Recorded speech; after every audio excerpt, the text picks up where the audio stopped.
without further ado, I would like to introduce Leah Perez. Leah?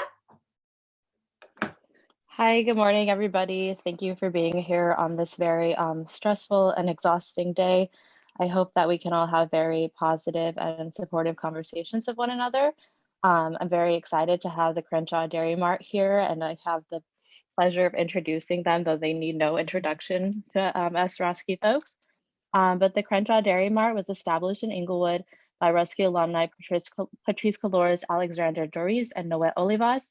The art collective was built with the prioritization of ancestry, abolition, and healing through community solidarity. Past works at the Crenshaw Dairy Mart have included Care Not Cages and Yes on R, Archives and Legal Conceptions. And throughout the COVID pandemic, the collective has been working in collaboration with Lauren Halsey's Summit Everything Community Center by prepping and donating art supply kits. Thank you. Okay, so we are waiting actually for Patrice to join us. She's having a little bit of a technical problem. However, are you here? Oh, yeah. Good. Hi. I didn't see you sign in yet. Hi, Patrice, welcome. Okay, so take it away, CDM. Hey, everybody. I think we want to share the screen, right, team? We want to open up our slides. So I'm going to open us off, and I'm so grateful to be here today, and also very tired and very disoriented. So I was like the team member on our team that was like, yes, we'll do our Roski talk the day after the election. That's such a great idea. And now I'm like the person who was late, fumbling, trying to figure out my outlet situation. It was a hot mess over here, team, but I'm with it. I'm with y'all. And Leah, thank you for opening us up. I'm really grateful. So we're gonna take about 15 to 20 minutes to talk about our individual practice. It informs the practice of the Dairy Mart. And then we're gonna talk about the Dairy Mart as a brick and mortar institution that's both challenging the art world at large and also creating a new space and portal for us as artists, organizers, activists, healers. So my name is Patrice Colores, and I'm obviously an alumni of USC's Roski program. I actually never thought I would go back to school after undergrad. I was not interested at all. And our good friend, Suzanne Lacey, bullied me to go back to school and bullied me to go to USC. If you all know Suzanne, you know, she's a friendly bully. And she told me, hey, I really think you need to focus on your art. You know, you're an artist and you're an organizer, but you would do really well in an art program. And I kind of chuckled. And she pestered me for days to get my shit in, and I did. And I promise you that the day I walked into my studio, I cried. I feel like I spent a lot of time as an organizer neglecting my art practice. And I took the time in those 2 years to focus on my practice, on myself, on what I wanted to evolve in. And my practice, I'm a performance artist. I also do public art, large scale installations. Very much my work is focused on both Black trauma, but most importantly, Black resilience and Black folks' resilience and trauma at the intersections of art. I'm often talking about aestheticizing.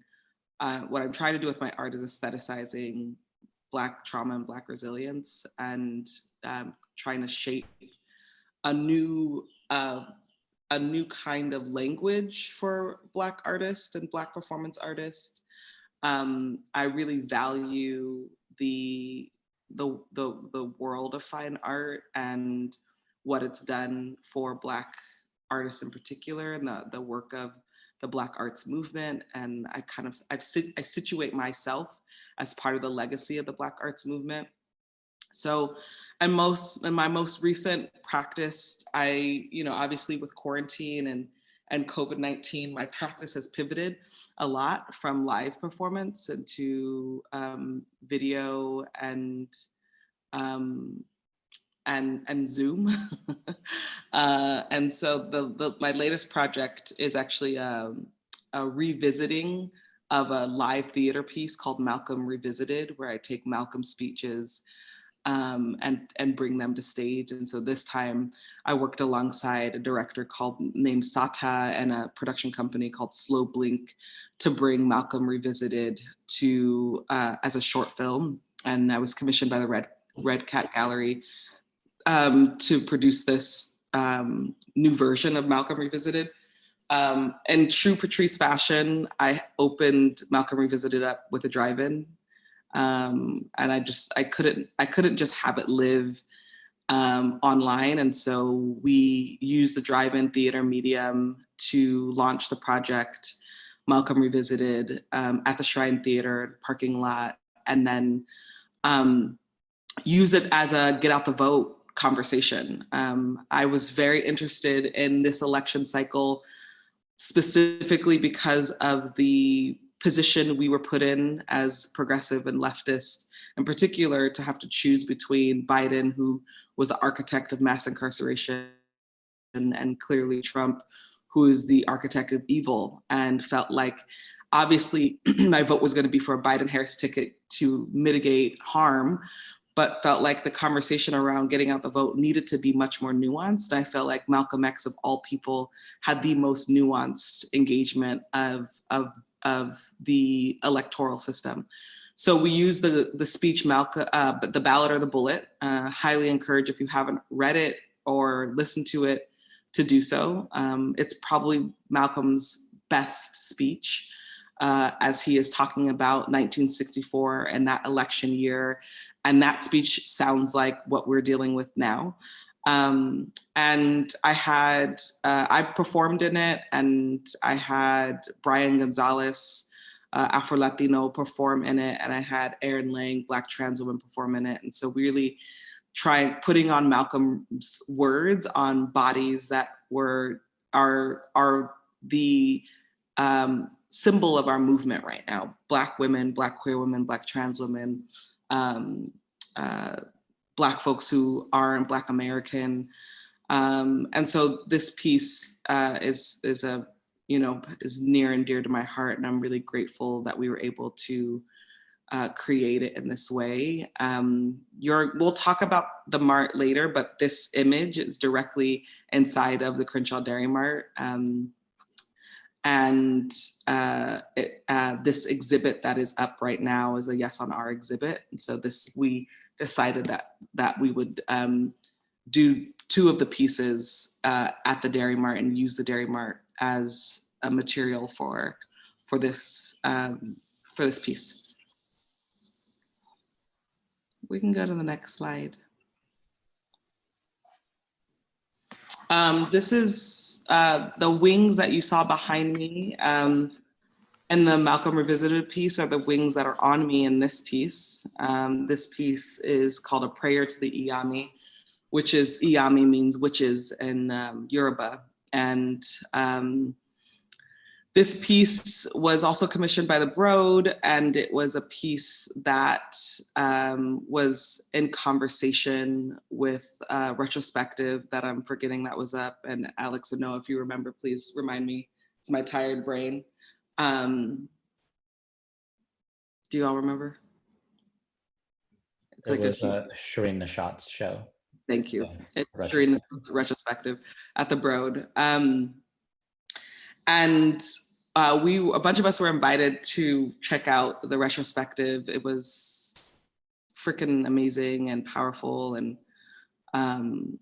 had me in deep reflection. And I was asked by the Broad to perform at their night of performances. And true Patrice fashion, I didn't want to perform inside the Broad. I wanted to perform outside of the Broad, and decided to develop a piece called A Prayer to the Ayami that did a bunch of things. Those wings are made of my brother's clothes, my brother who suffers from schizophrenia. and bipolar disorder. These are the clothes that he had pretty much discarded of in the middle of a manic episode. I'm one of my brother's caretakers, and I use his clothes to build a set of wings. I worked with a fabricator. These wings were automated wings, and so they're battery operated, and they flew. And then there was an audio playing that went back and forth between me reading a ballot measure that I helped pass in March, the Yes on Our ballot measure. And so I read the actual legal measure and then mixed it with James Baldwin's, one of James Baldwin's speech talking about white supremacy, gentrification, the need for rent control, and so used sort of the Yes on R as a chorus to the James Baldwin song.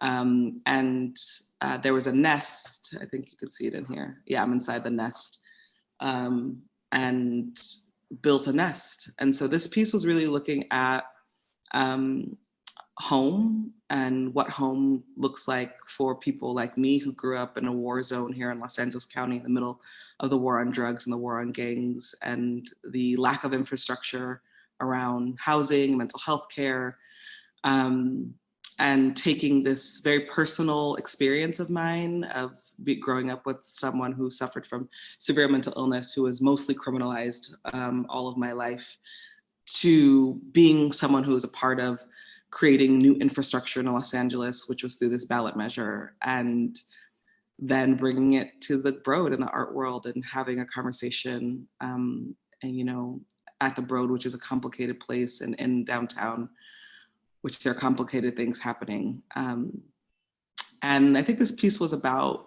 an hour. And obviously, I'm really a big fan of, especially when I was able to do live performance, of my audience being engaged in the process. I'm not interested in sort of like an audience that's eating popcorn and feeling entertained. So I'm often doing some sort of procession or having the audience have to like stand with me or sit with me for that 45 minutes to hour and be present in a way that in the way I actually really demand and require presence from my audience. They feel like they're also a part of the piece. So thank you. I'm gonna kick it over to Noe, correct? Hi, everyone. Thank you, Karen Moss. Thank you, Now, and thank you, Leah, for that introduction. It's good to be here with everybody. Back to, Roski. A little bit about my practice. It's very, I always kick it back to the family. I'm a first generation Mexican, first generation graduate too. So like school was never kind of like a thing for me. I never thought that I would actually complete a master's, and a lot of the work that I do has to deal with like labor, and coming from a blue collar family. My father migrated to the States in 1981, and just kind of like viewing his journey of migration, and also bringing over his wife, my mother, and his son, Juan Carlos, which is my brother. And just kind of like checking out that journey of him working in the nurseries, also kind of like figuring out life as an immigrant in the United States in the early 80s, mid 80s. And, just kind of like figuring out what programs that they are able to kind of come into, such as like, late night school programs, learning English, things like that. So education has always kind of like been a forefront in our family, as far as like to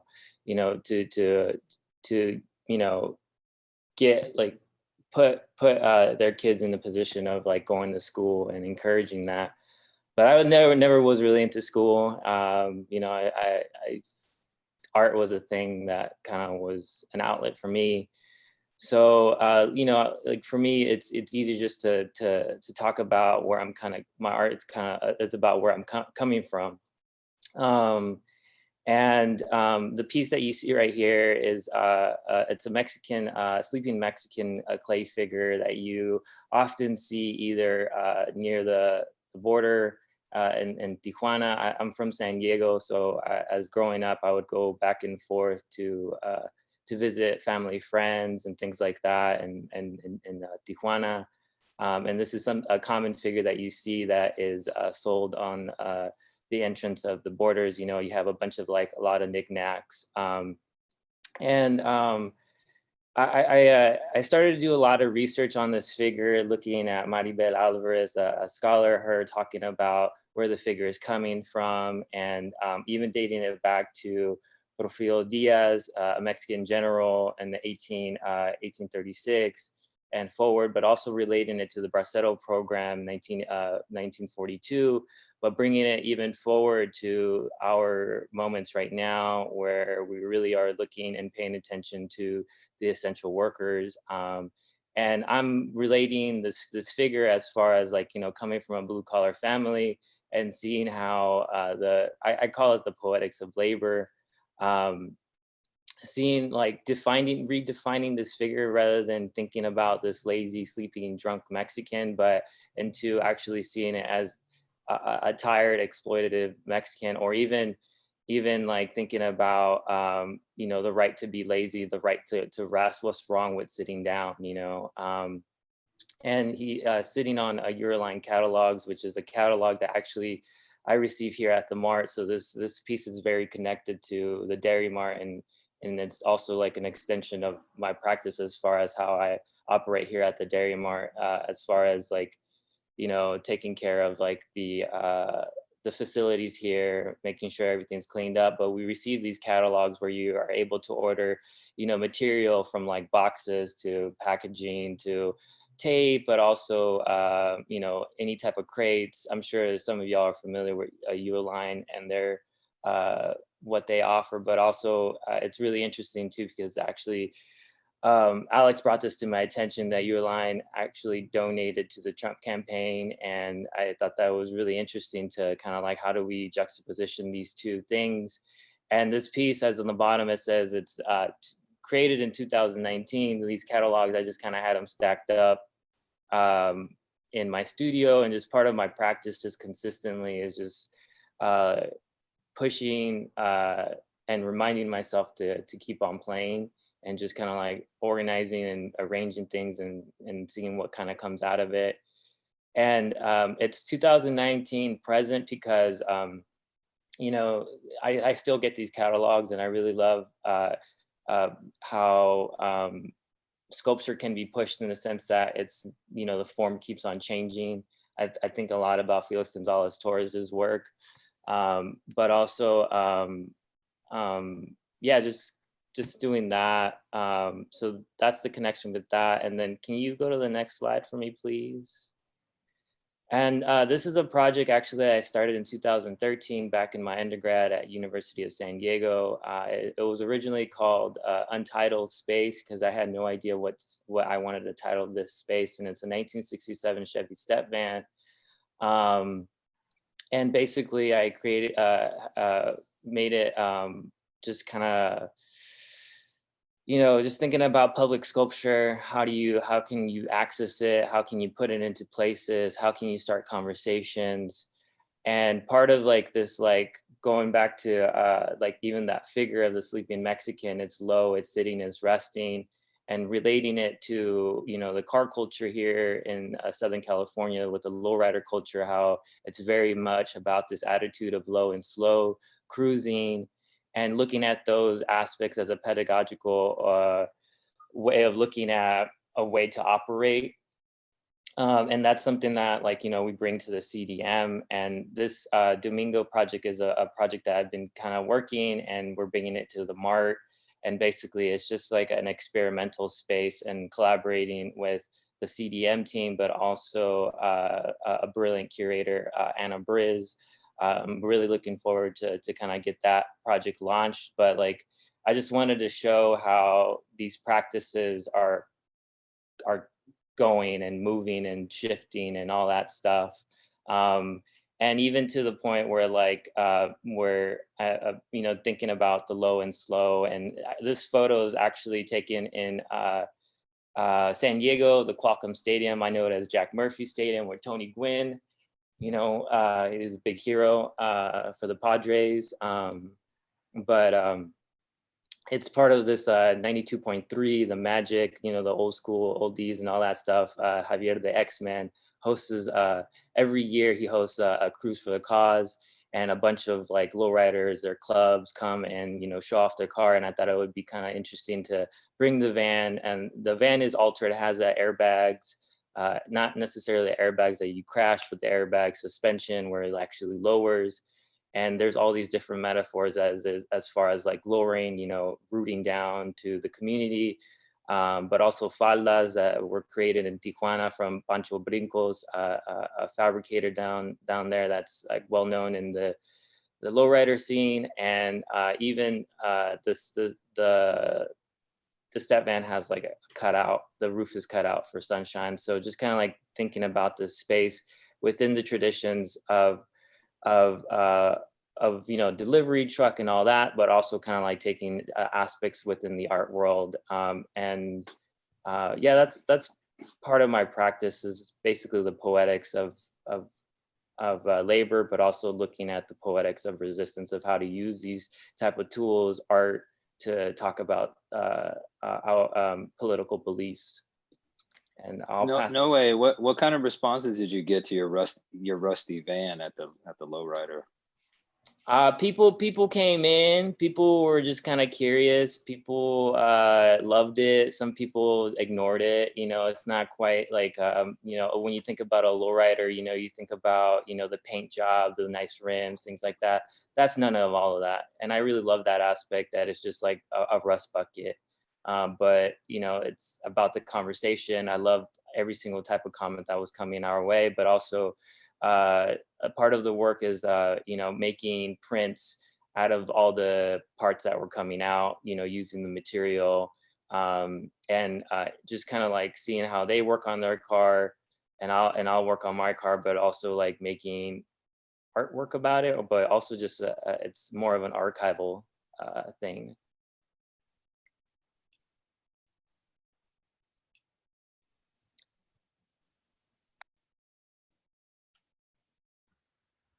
Well, I guess this is me.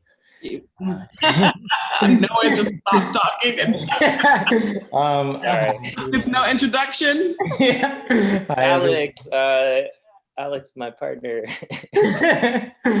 Hi everyone, I'm Alex. This is like a good opportunity for me to like hang out with other people that like really helped me formate like the formation of my practice, and like me like being really vulnerable in these studio visits. And it seems like a lot of folks are in here. Hi everybody. I'm not gonna say any names, but y'all know who you are.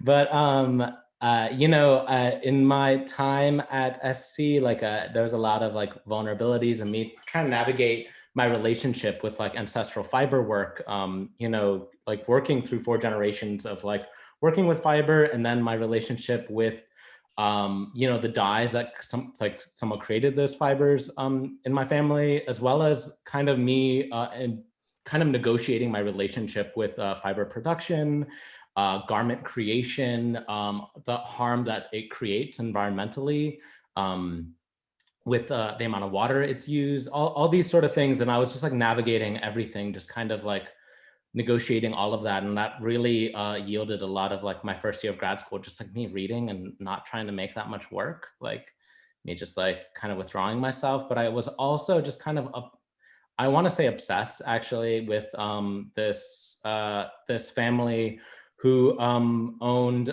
pomegranate and pistachio fields in the Central Valley, but also had like a very like Rococo French collection of art, which was like inaugurated their sort of own pavilion at the Los Angeles County Museum of Art, which is like one of like 3 spaces that is owned, like that hasn't been destructed at LACMA this summer.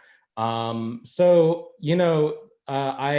started just kind of interrogating just like looking at like the sort of, just like my relationship with these plants, first of all, the pomegranate and the pistachio, its relationship with Iranian heritage, as well as kind of like, I later discovered, like it was just like a gradual progression, like from 2017, 18, discovering more, like they were more donors to other arts institutions across the city, as well as the amount of water that they used. So like all of this was just kind of gradual and me discovering that, but that just included me just driving up to the farm on Sundays and just like trying to figure out what the hell I'm doing there.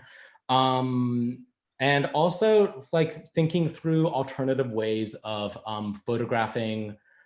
Like when I came into SC, I told everybody, I was like, I'm not going to pick up the camera for the 2 years I'm here. I promise I'm not going to. And I ended up doing it. But, you know, it was just like an interesting exercise for me to do everything but pick up the camera, because that was just something that I was acquainted with and I knew how to use. But then it also became an interesting exercise of photographing geographies, like photographing land without using a camera, or photographing plants without using a camera. And what does that mean? What do we see without the camera being there? And that was a lot of like the work that I was doing.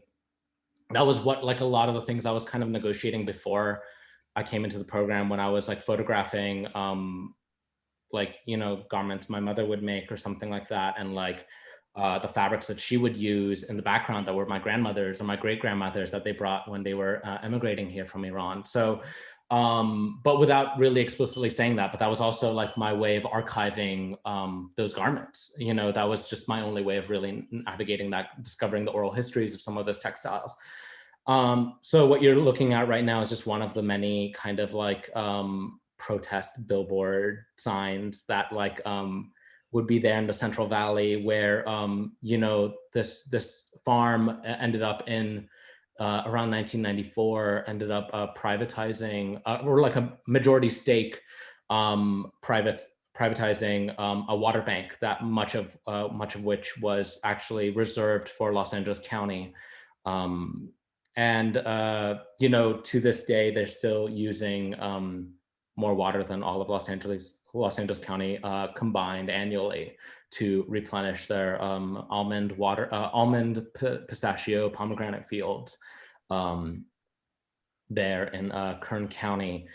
We could, I mean, yeah, I guess, like, you know, amongst their other donors, like, I guess a lot of this was like me also navigating my relationship with arts institutions, you know, like with art objects, like reconciling with creating art objects that are installed in harmful environments, that are uplifted by harmful money, things like that. Like I was just like, why am I contributing in the same way that I was like trying to reconcile and negotiate my, you know, time with the harmful textile and garment industry, the same way I'm kind of negotiating my relationship with the art world, and you know, what I was really contributing, why I was creating. And you know, the farm became a real like sanctuary for me. Like it kind of became like this Orientalist portal, like in the ways I would describe it in some of my studio visits was like, oh, it feels like an Orientalist portal, like the closest thing I have to my motherland, since I've never been to Iran. But like, you know, it was just like a way of navigating that and being in these like really beautiful pomegranate fields and pistachio fields and almond fields, everything. But yeah, like amongst the other, like among some of the other spaces they would donate to was like $30 million to the Hammers capital campaign, $750 million last fall, and to Caltech's Sustainability Institute. You know, a bunch of money to install a food law and policy program at UCLA. And that was after a lawsuit that was actually brought upon by UCLA scientists. So, you know, it just became this kind of ongoing thing that I've been looking at and kind of interested in. We could go to the next slide if possible, Saul. Thank you. And, you know, some of the ways that I was kind of trying to photograph these spaces was like, you know, siphoning water, like me just getting like barrels and barrels of water from the farm, or me taking clippings and cloning pistachio stems and driving back in like a little ice bath. there. But this just kind of became a way of me exercising and just working through, like I would index sort of the pomegranates that I would take from the farm and like, put the longitude and latitude in my sort of materials, or, and this also kind of became into a project where I was sort of kind of trying to create my own micro institutions in my studio as well, with breeding silkworms and interrogating my relationship with fiber as well, while I was at SC. So like, like how can I kind of create my own localized localized ecosystem, localized economy, by creating, having the silkworms grow in the same place as the mulberry trees, as the, everything else, like everything being in the same space, and it, being a localized economy and microeconomy. That's all I got. But we could go into the Dairy Mart now, the fun stuff.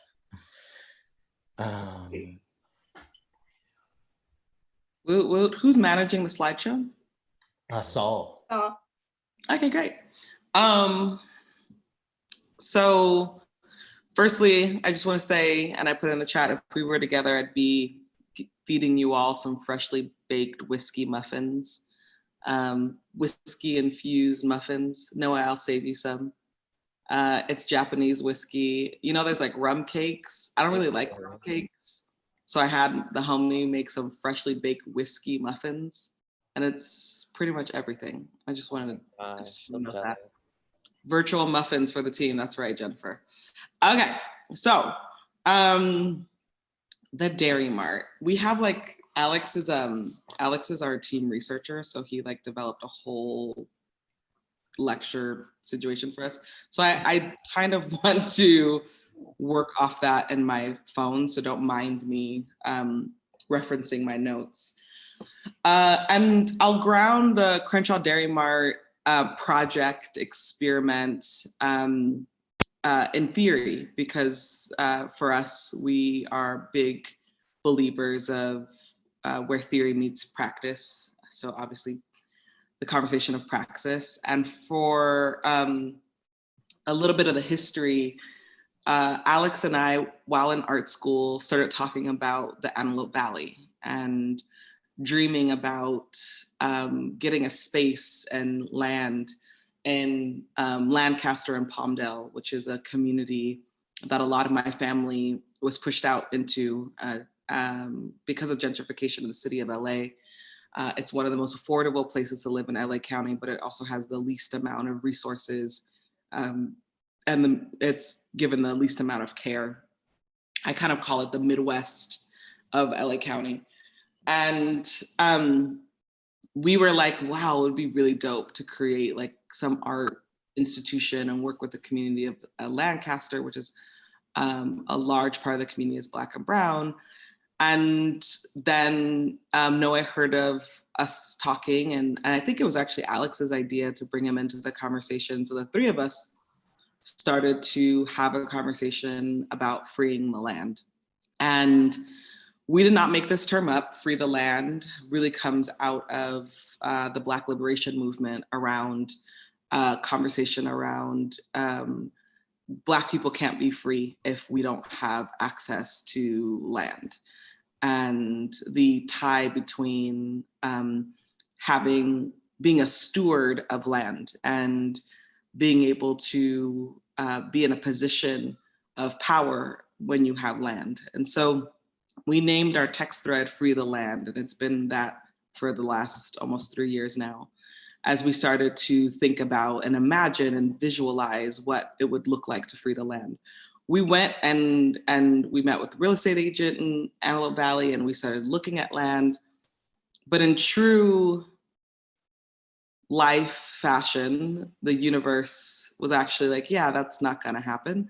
At least not for now. There's a place in Inglewood that you all are gonna reside first. And we'll get into that story later, but I do think that, this conversation around how we see ourselves as artists and organizers in relationship to the Dairy Mart is through an abolitionist, feminist, healing justice honoring our ancestors framework. And if you look at the pillars of the Dairy Mart, the pillars are around abolition. We are abolitionist artists. So on the very, sort of the most, like the easiest way, that's not, the word is not easiest. The word I'm trying to find and my lack of sleep brain, I don't know. So I'm just gonna keep talking about abolition. I think for us, I know the strain of thought I was thinking about. For us, we talk about not aligning ourselves with the police and prison system. So that's like the obvious way. That's the word I want to say. The obvious kind of conversation about abolition, but also as abolitionists, we are talking about how we are in relationship to each other and other people on a day-to-day basis. We know that there's a history of exploiting Black and Brown artists in particular. And so we have really created as an institutional value that we will not participate in the exploitation of Black and Brown artists, including ourselves. We have said no to a lot of things as a Dairy Mart. We spent almost 2 years pretty much in like our own little cave without launching a forward-facing a brick and mortar, because we really wanted to be in right relationship with the people and community of Inglewood. We spent a lot of time talking about how we relate to harm and violence that happens, sometimes to our institution. We've experienced, our institution being tagged on, defecated on, and we have had lots of conversations about like, well, what do we do given that the only social service that exists in mostly communities of color and poor communities is the police. And so we've made a community and Dairy Mart decision to be in right relationship with our neighbors and our family and our friends in Inglewood, and that we would hold ourselves accountable and our community accountable, and we won't be relying on law enforcement. So when we host events and we meet with other people and we have other groups meet with us, we have rules of engagement. We are a pro-Black, pro-queer, pro-trans, anti-racist space, and we make that very, very explicit with our partners. We think that there's no reason for us to have to undermine or minimize our politics in relationship to the Dairy Mart, and that has really worked for us. It was slow and it took some time because we chose not to be, we chose to have very healthy boundaries. But I think as you hear more about the work that we've done in the last year, we really launched the Dairy Mart this February. You'll hear how those relationships and that kind of intention has created such a beautiful blossoming role that we now play inside of Inglewood, and how people relate to us inside of Inglewood. I'm gonna see if there's anything else I wanna talk about this. We see ourselves as part of other models of kind of self-sustained, well, we don't own the Dairy Mart, we're trying to. That's like a big, the person who does own it keeps saying no to me, but I'm persistent. So maybe this year, next time we'll own the Dairy Mart. But we see ourselves as part of a legacy of sister organizations that are trying to self-sustain and build out new institutions. We are in deep alignment with organizations like Trap Heals, which is a creative agency out of South Central and Atlanta, Georgia. We see ourselves in relationship with institutions like Soul Fire Farm, which is in New York, which is an institution that is growing its own food and building really its own self-sustaining community. And we see the Dairy Mart as one moment, an opportunity to kind of build the world that we want to live in. And we try to really be in that practice while we're there. So I will pass the next section off to Alex.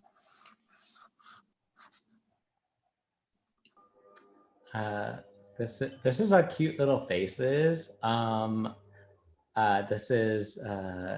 We also have our our collaborators at the Mart that we've been working with many times in our cohort, and Anna Briz, who is like an honorary MFA student with us. We have Jake Freilich, bottom left, Star Montana in the center, and Anna Briz right above Star Montana.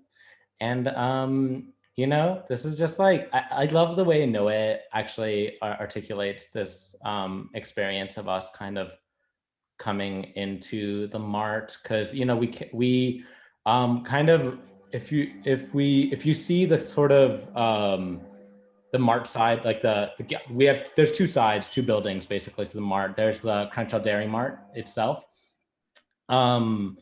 which we actually were gifted or like kind of invited to take over by Miss Carla, Patrice's child's caretaker, in the summer of 2018, when she wasn't able to receive the permits for her starting a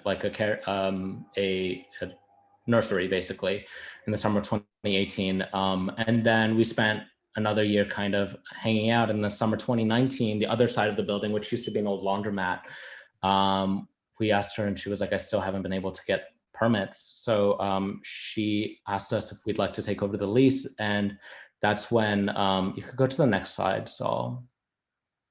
Noe, do you actually want to talk about your experience with Juan and like organizing this sort of floor plan? Yeah, definitely. So like Alex was saying, like one side is the Dairy Mart side, and the other side was Miss Carla was trying to do a preschool, which we loved because we definitely saw the correlation between art and pedagogy.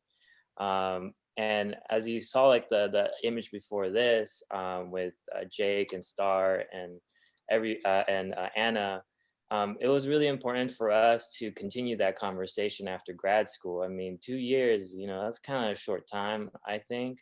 But at the same time, we're like, yo, like, how can we figure out and continue pushing and encouraging each other's practice? And that was to get a space together, and being invited by Miss Carla, like, to take over the other side was a great opportunity for us to continue that. And on top of that, also is just like continuing our relationships with people at USC. One of them is Juan Morales, as some of y'all know. He's the facilities person, and we all of us kind of developed our relationship with him. He does such a great job of what he does, and so knowledgeable of everything. And I said, hey man, like, I have this thing, can I get a little consulting? And he kind of did his thing. He said, like, I was imagining this and that, and he ended up creating this blueprint. And each space, we have about 5 studios. Each space is about 177 square feet. All of them are all open door, except for Alex, which was another room we were playing around with the architecture that already existed. We were just kind of like working with the contractor and just adding walls. And we created a space where, like, basically you can just walk by and bother each other, which sometimes is good and sometimes is annoying, but that's part of the pedagogy that we were kind of thinking about. It was like, what are you working on? Oh, I'm working on this, conversations, but also like putting boundaries down of like, having our, like, I have a meeting at this time, so on and so forth. But yeah, it was really great to collaborate with Juan on this, and just kind of giving his expertise, especially looking at the studios that we were in. I believe, what was it, Flower Street. And I know that the facilities have moved, but just kind of like replicating that type of layout, which worked out pretty well for us. So we just kind of wanted to continue that type of space. But you could go to the next slide. And then part of like being at the Dairy Mart, just kind of like being in the community, sitting, like, as Patrice was saying, like, for 2 years we were there for like just incubating, sitting down, thinking about ideas. And, you know, obviously we decided to keep the original title, Crenshaw Dairy Mart, just because like we just didn't want to take that away. You know, these spaces are really, I mean, they're just beautiful. Not only that, like this used to be a space where people would come in and, you know, get their Gatorade, their chocolate, you know, whatever it was. And Alex actually found this this post on Instagram, and I thought we thought it was just really interesting to how people archive and, like, you know, talk about each space and have memories. And that's something that we want to continue, a project that we're working on right now, as far as like archiving stories of folks that have came through the Dairy Mart. And even to now, like people that we're working with, we work a lot with our neighbors, and they're like, yeah, I remember when this used to be this, I used to get this and this, you know. They would just kind of like go along memory lane and just kind of like listening to them. And it's just like really exciting to hear the history in the past and people who have been here. And now that it's, you know, now it's about abolition, it's about art, it's about healing, it's about, you know, like now we're this is the Dairy Mart, you know, which is great. Alex, did you want to add anything to this? I guess like one thing that we've been like navigating is like how, you know, Patrice said it so beautifully once, and was just like, how is the Dairy Mart like the economic engine to a community? Like how exactly, what did it operate? And that's like one of the important things about like working on this oral history project that we're like slowly, you know, getting our like footing in and trying to, you know, work through. And it's even more urgent right now during COVID, but it's like, you know, how did the Dairy Mart operate for the community? And how can it continue to operate for a community? How can it, you know, be of service to a community? You know, like that's one of the things that we've been trying to articulate and like navigate through the discourse of like, what is a Dairy Mart? You know what I mean? And like, especially thinking of like, was there a lack of other food resources in Inglewood at that time? You know, what was divested in, what was invested in? So that like goes into our many sort of future, like, you know, collaborating right now with the Inglewood Community Fridge team who grew up in Inglewood, Homies Collective and Check-in Community. But we could actually go to the next slide, I think, if that's okay, Saul. I'll kind of run through these two next slides quick, because I don't know how we are on time, but I want to be respectful. If you could show these, and then we could take some of the questions that have come up in the chat, that would be great. Sure. Yeah, we have a lot of slides actually, but I'll be respectful and kind of like, okay, maybe Saul could just like have them like run, and then we could kind of like interject whenever and also answer the questions. And we can go a bit past 11. We don't have to stop at exactly 11. Okay.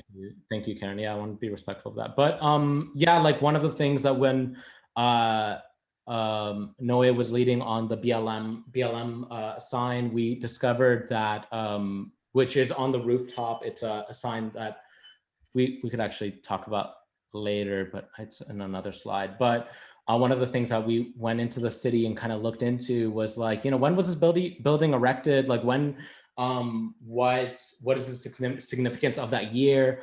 All those sort of things. And actually one funny, like bizarre thing actually was the first certificate of occupancy when the building was kind of made in 1965.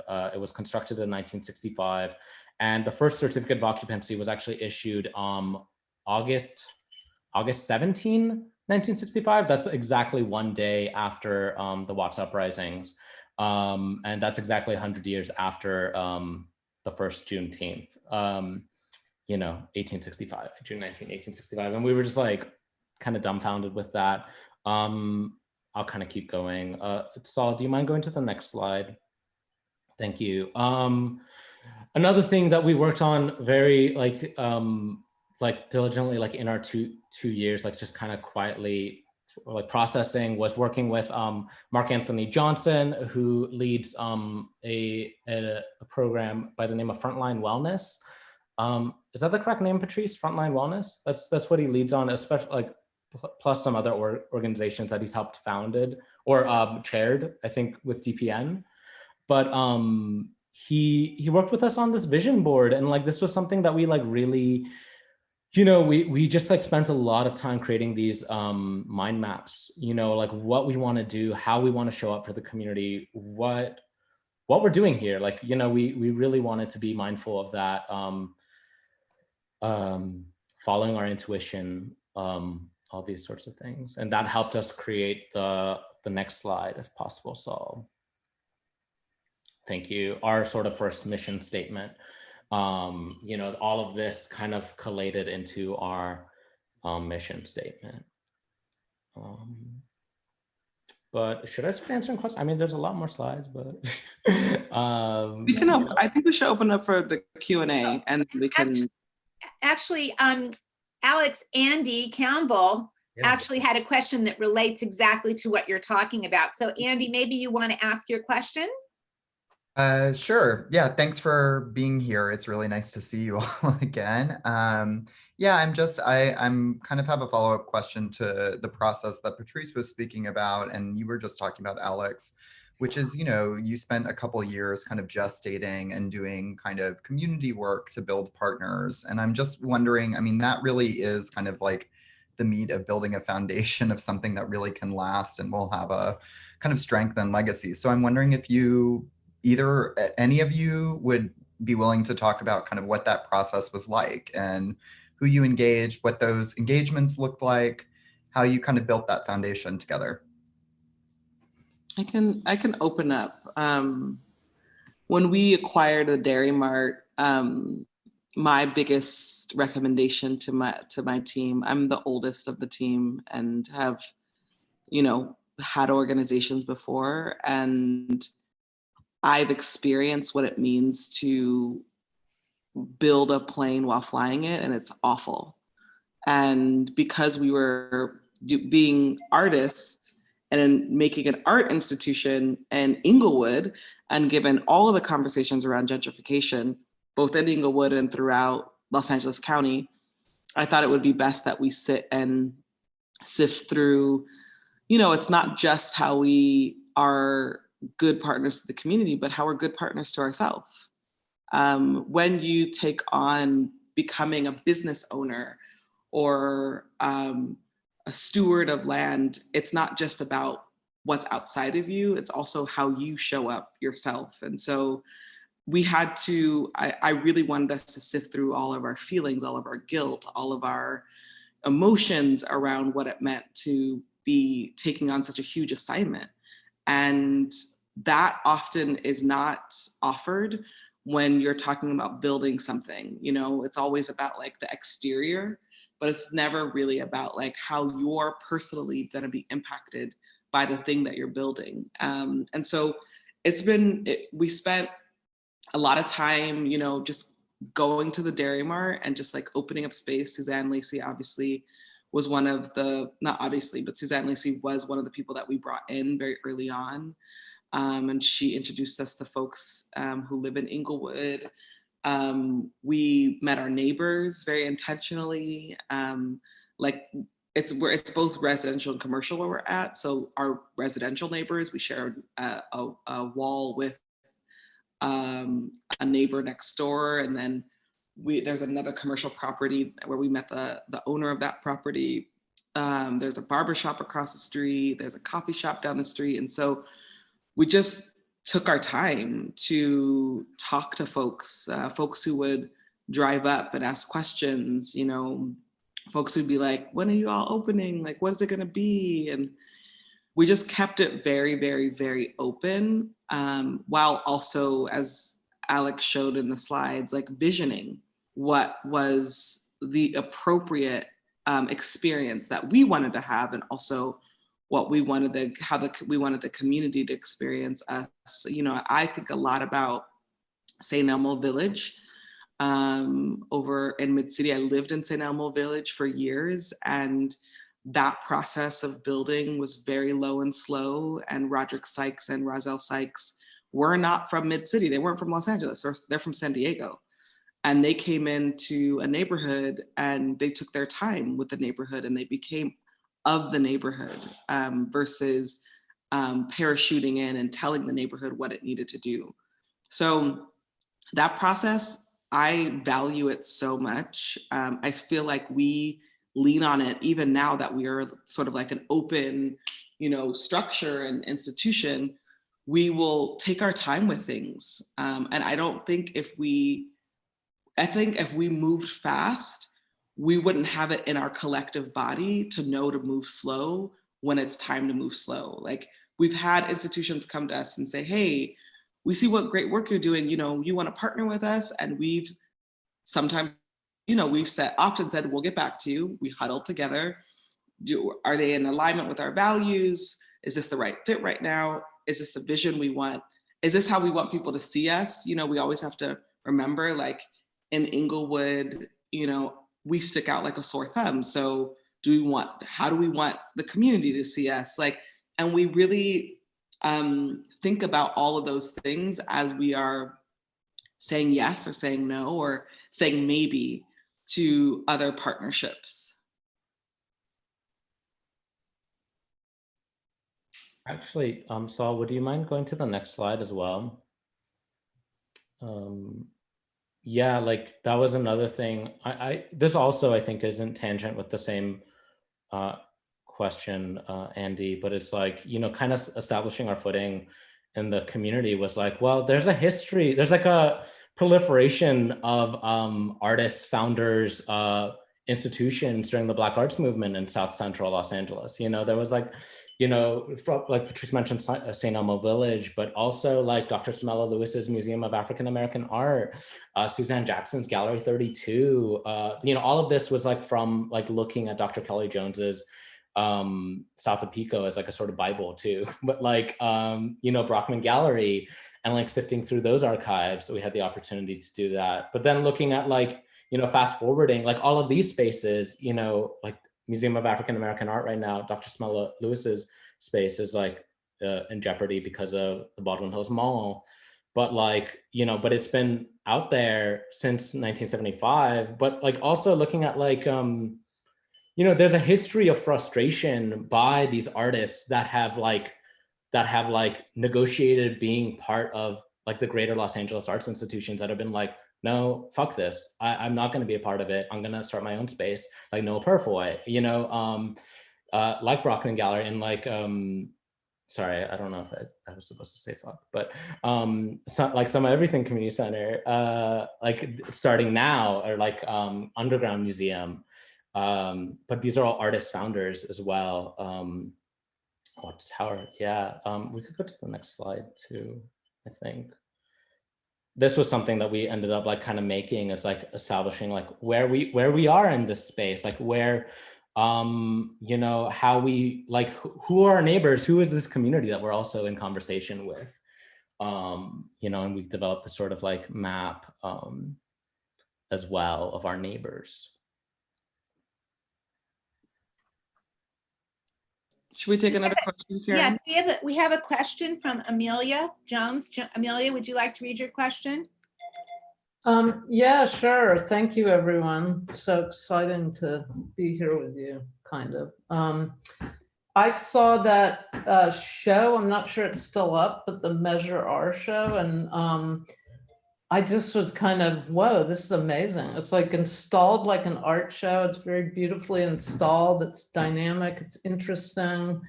And I thought it's kind of paradigmatic for how to cross over a purely political show kind of with an art space. So I would love to hear what you're thinking moving forward about how your activism and art will continue to relate with that space, but also just with the general initiative.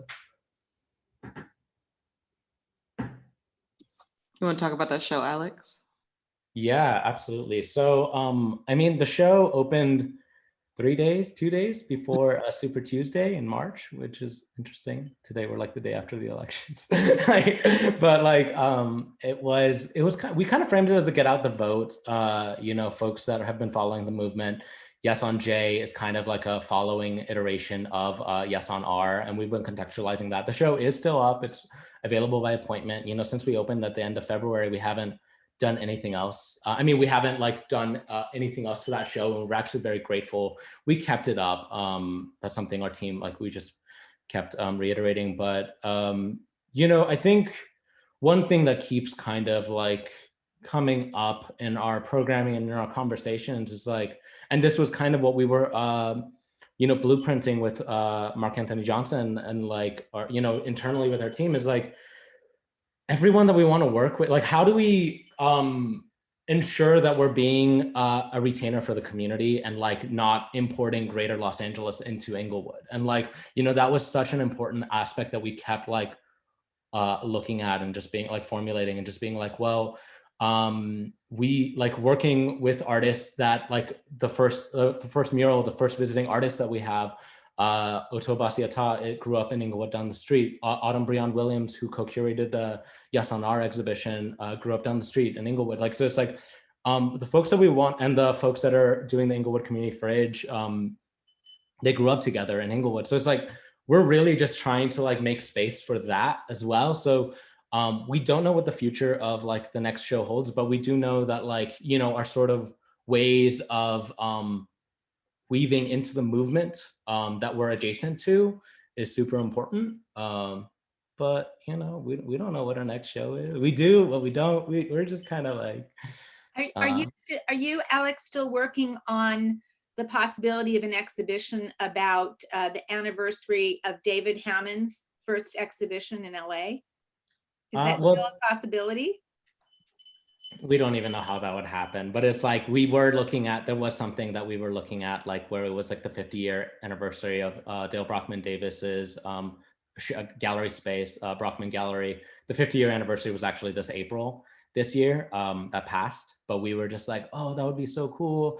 You know, especially sort of the artists that documented, you know, how a Black artist space became a community for all artists of color that were kind of negotiating the relationship with Greater Los Angeles and like were neglected by Greater Los Angeles. So, you know, that was just something that like as co-conspirators in, I love when Patrice calls us like the co-conspirators for the Dairy Mart. You know, we you know, shine light on that. But we'd like to be co-conspirators with you too, so let's talk. We have one other question that's come up from Stephen Arazo. Stephen, would you like to ask your question, please? Yeah, I think it's very close to I think Amelia's question, but it's more, and you guys have pretty much been answering it throughout the conversation, but it's more so about how do we move art, or at least for me, since I am you know, getting my BFA in design, how do we move beyond art or design for awareness and move it more into intervention and beyond just kind of like a crowd or spectators, but physically positively impacting groups of people when it comes to social justice. Something that I've kind of been exploring that's been around in my head is like food justice. And that's something that I actually was inspired from Noe. I think he posted something a while back about like a farm in South Central. And I've kind of just been looking at that and just researching a bit more. And it got me thinking, how do we use our work beyond awareness and use it as intervention? Thank you, Stephen. And I really, it's cool to like hear you talk, because I mean, I remember you as a freshman student, you know, and like now how your thought of artwork is in your frame is like changing a lot. But one thing that one piece that I've been really visiting is actually Patrice's piece is Fuck White Supremacy, and how that has been constantly at the pools or at voters, like people are just dancing. And like, I feel like I'm always like looking at Patrice's practice, like she is doing that. She is constantly intervening, and how other people are also kind of like picking up on that. But I feel like, I mean, Patrice, I don't want to speak for you about that piece, but like, I just think that that piece is just so powerful because it just created a movement, but also created even like during like these times where it's like really tough and frustrating and we can get angry real quick, like you always, like one thing that you always constantly bring up is this idea of joy and moving in with joy and leaning in with love. But yeah, any, Can we talk about that? yeah, please. I mean, I think, thank you, Noah, and thank you, Stephen, for that question. I have a, that question for me is a question for you. And I say that less because I'm not really like a big fan of giving advice of how to do something, because I think we figure it out. And I think that we're smart and we know how to figure these things out. And I'm pretty sure you're asking these questions because you're trying to figure it out now. So I would love to be in conversation with you about how to answer that question, but not answer the question for you, because it really does depend on how you want to be inside of your practice. Like for years, I felt like my art practice was one space and my political practice was another space. Really, honestly, until I went to art school and I had to really like have a reckoning with myself. Like actually, both of these worlds are your worlds, and you have to figure out how to bring them together. How do you we only know how to put ourselves back together. We can look for examples, we can look outside of ourselves, but honestly, I believe it's in the practice. And it was because I was forced to be in the practice for 2 years. I was forced to go to crits. Obviously, I wasn't forced. I made the choice, but I was in a program, so I participated in the program. And so I was participating in the crits, and I, was very much looking at my practice. And I came to realize that my practice wasn't just an art practice. My practice was also a political practice, and that both of those practices were extensions of my values. And what are my values? And how do I lean into those values? And how do I present those values in all the work that I do? And as Noah was saying, one of my values is joy. I believe we have happy moments, just like I believe we have awful moments, but I think we can cultivate joy. And I think especially as people of color, especially as women, as queer, trans people at the margins, people with disabilities, people who are actively being attacked, we have to cultivate joy as a form of our salvation. So that feels very important to me. If I'm not saying like toxic positivity. I actually hate toxic positivity where it's like everything's amazing, like yeah, like we're all good. No, I'm not saying